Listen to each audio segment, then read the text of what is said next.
يتزوج، فما بالك بمن يتزوج ثم يصاب بالمنوفوليا؟ أسأل الله تبارك وتعالى أن يحفظنا جميعا.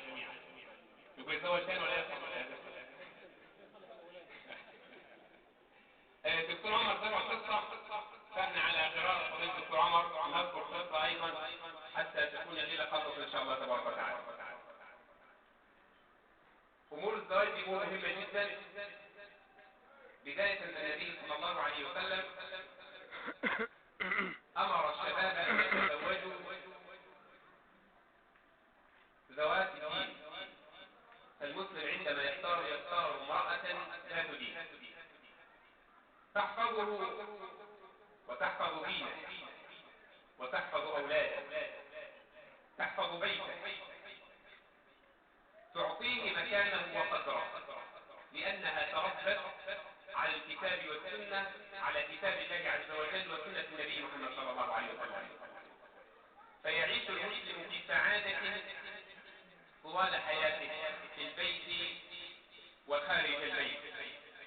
وإن كان هناك نكد في الحياة وهذا طبيعي مع كل الناس، يزول هذا بالرجوع إلى الكتاب والسنة وأخلاق ديننا الإسلامي الحديث، تزول كل الخلافات.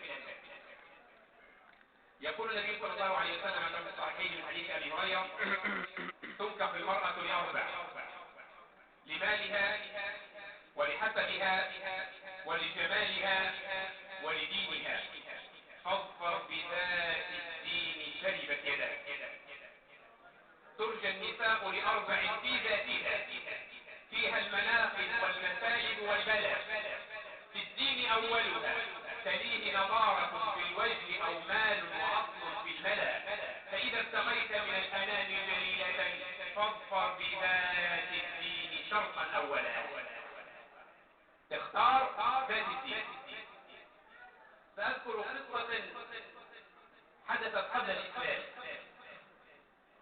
لتعلموا أخلاق العرب قبل الإسلام.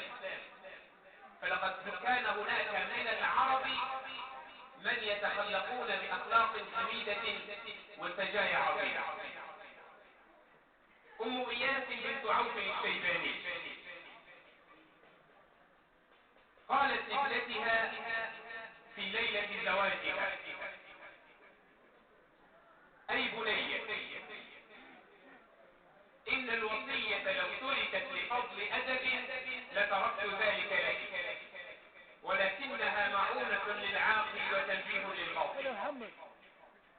أي بني، لو أن امرأة استغنت عن الزوج لغنى أبويها وشدة حاجتهما إليها لكنت أغنى الناس عن زوجك، ولكن النساء للرجال خلقنا ولهن خلق الرجال. يعني لو في واحدة هتستغنى عن الزوج انت تكوني أغنى، للناس محتاجين.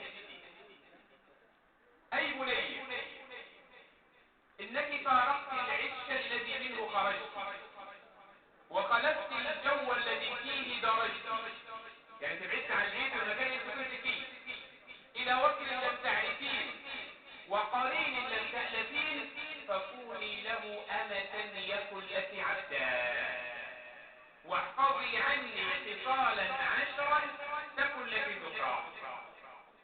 استمعوا لهذه الوصايا العشر التي أوصت بها المرأة ابنتها في ليلة زواجها. لتوصي أنت ابنتك بهذه الوصايا وتعلم زوجتك كيف توصي ابنتها بوصايا حميدة وسجايا عظيمة. فخذي عني خصالا عشرا تكن لك ذكرى. أما الأولى والثانية فالخضوع له بالقناعة وحسن السمع والطاعة. أما الأولى والثانية فالخضوع له بالقناعة وحسن السمع والطاعة. وأما الثالثة والرابعة فالتفقد لمواضع أنفه وعينيه، فلا تقع عينه منك على قبيح ولا يكون منك إلا أطيب ريح.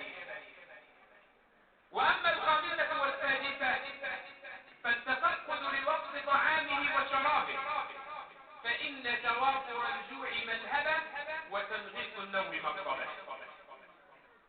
وأما السابعة والثامنة فالإرعاء على ماله وحسبه وعياله، وملاك ذلك في المال حسن التدبير وفي العيال حسن التقدير.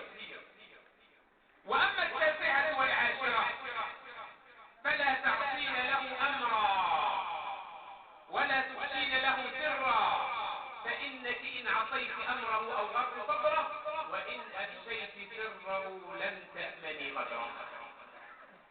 وإياك والفرح بين يديه إن كان مهتما، والحزن بين يديه إن كان فرحا. وصايا عظيمة أوصت بها الأم ابنتها.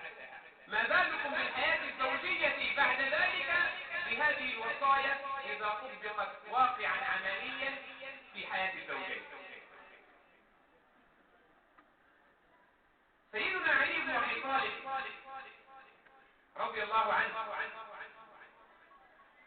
في ليلة عرسه وليلة زفافه يقول: عندما تزوجت فاطمة بنت رسول الله صلى الله عليه وسلم أرسل النبي صلى الله عليه وسلم معها وسادة أدم حشوها لي. شوف العفش بتاع سيدنا علي بن أبي طالب، مش احمد عبد السلام زي بعفش بقى مش عارفين الخصوم كده. وسادة أدم حشوها لي، ورحاء وسقاء وجرتين. ده كل العفش بتاع السيدة فاطمة. وشوف احنا هنستقبل العفش النهارده العربيات اللي جايه النهارده ولا امبارح؟ امبارح. سيدنا علي بن ابي طالب عاش افضل عيشه مع السيده فاطمه رضي الله عنها.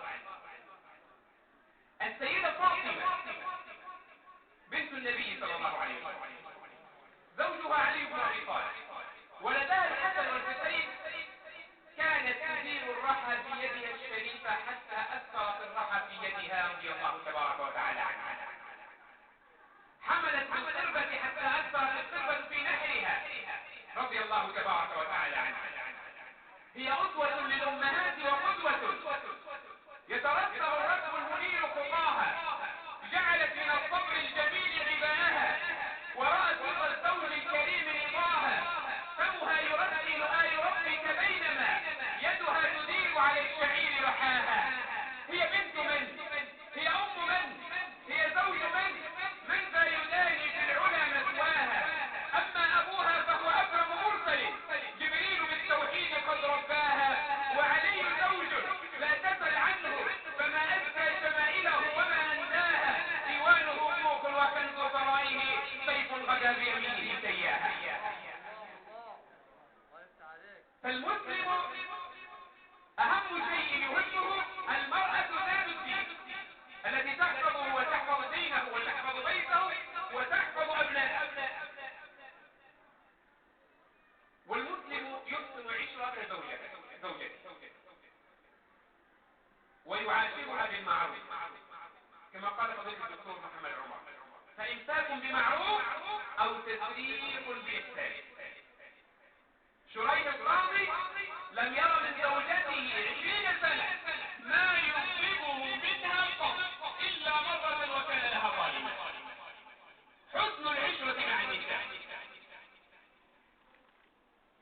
سيدنا علي بن أبي طالب يدخل يوما على السيدة فاطمة فيجدها تكتاب بسواك، فيداعبها رضي الله تبارك وتعالى عنه فيقول: يداعب السيدة فاطمة رضي الله تبارك وتعالى عنها وهي تستاك بالسواك ويقول: أما خفت يا عود الأراك أراك، حظيت يا عودا أراك بثغرها، أما خفت يا عود الأراك أراك، لو كنت من أهل القتال قتلتك، ما فاز مني يا سواك سواك. أحد الإخوة سمع الكلمتين دول من أحد المشايخ الكبار الشيخ محمد حسان، وحفظ الكلمتين دول وراح مشترى إيه؟ مسواك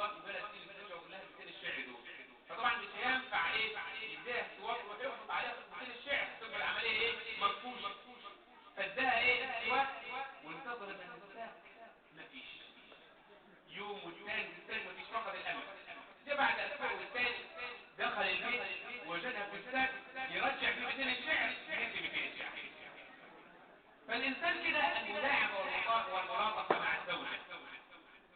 رغيف خبز واحد تأكله في زاوية، وكوز ماء بارد تشربه من صافية، وغرفة نظيفة نفسك عنها راضية، نفسك فيها هانية، وزوجة مطيعة نفسك عنها راضية، وطفلة صغيرة محفوظة بالعافية، واختارك الله له حتى تكون داعية، نعمة عظيمة وهذا لعمل كافية.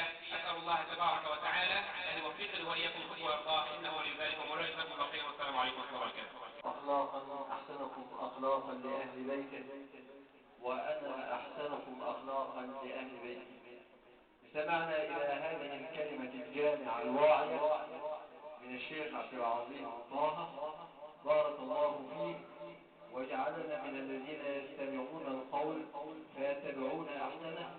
ومع الختام مع القرآن الكريم مع فضيلة الشيخ عبد الرحمن محمد عبد الرحمن، فليتفضل مشكورا.